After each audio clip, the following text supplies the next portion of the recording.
Occasionally, yes. Occasionally, there's a big adrenaline rush.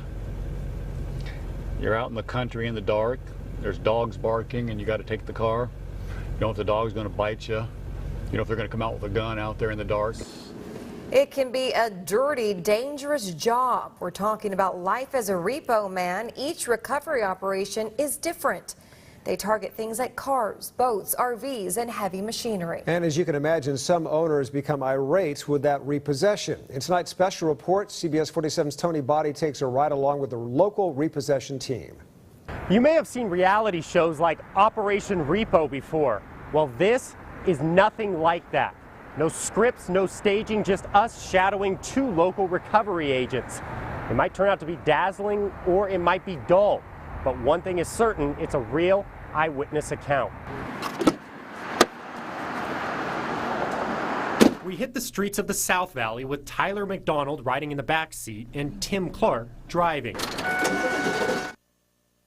Clark has been in the repossession business for about 30 years. Do you enjoy it? Why do you keep doing it? It's easy. I can work my own hours.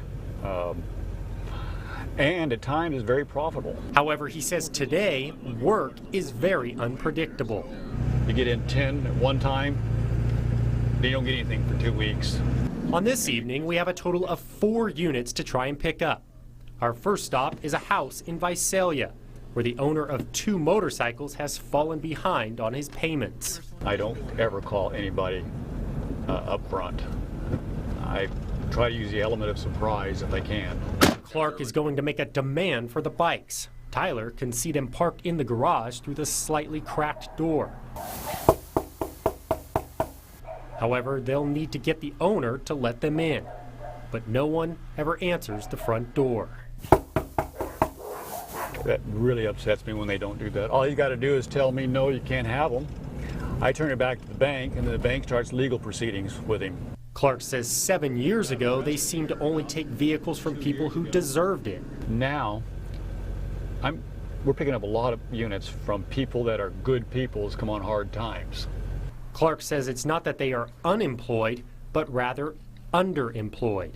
They've had to take a $10 an hour job with no benefits, and those kind of jobs don't even make the mortgage payment anymore. Rocky Pipkin, owner of PDA Recovery, says if you find yourself in a financial bind, notify your bank as soon as possible. And I think if you really come across sincere with your bank and you're honest with them and you let them know what's going on, and especially if it's a local credit union or bank, they're going to work with you. Pipkin says asset recovery is not a lucrative business, and it comes with a lot of risk.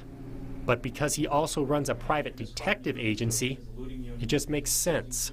Some of the fraud cases that we've worked or locating individuals sometimes will dovetail into repossessing collateral. Back on the road, we are off to Lindsay, where Tim has his sights set on a 2002 Chevy Tahoe, to which he has a factory key.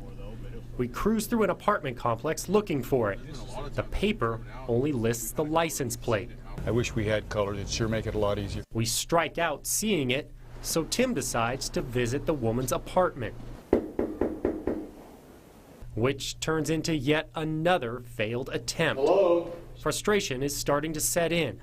It's getting late, and Tim and Tyler do not like working in the dark for safety reasons. Typically about 8 o'clock I shut down. We have time to make one last stop back in Visalia, where the target is once again a motorcycle.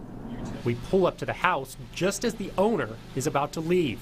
Tim quickly confronts him. My name is Tim from PDA Transport. Once the owner realizes Tim wants him to get his Kawasaki out of the garage, he informs him of a problem. The door jammed, so it won't open. But with a little help, the 3 men are able to lift the door, and Tim wastes no time wheeling out the bike. Thank you very much. I'll get this out of the way for you so you can go. Tyler loads it onto the trailer and checks that everything lines up. Picking from the VIN that's on the neck right here. It's matching our paperwork. They grab some tie straps, cinch it down, and off we go. Finally got one. How does this make you feel, Tim? I like it. I don't like going out and not making any money because I don't get paid basically unless I get it, so it ends up being a good night. If after about a month or two Tim cannot recover the vehicle that he's been going after, he will cancel his contract with the bank and they will pay him a fee for his time, which is typically about half of what he could have earned. In Visalia, Tony Body, CBS 47 Eyewitness News.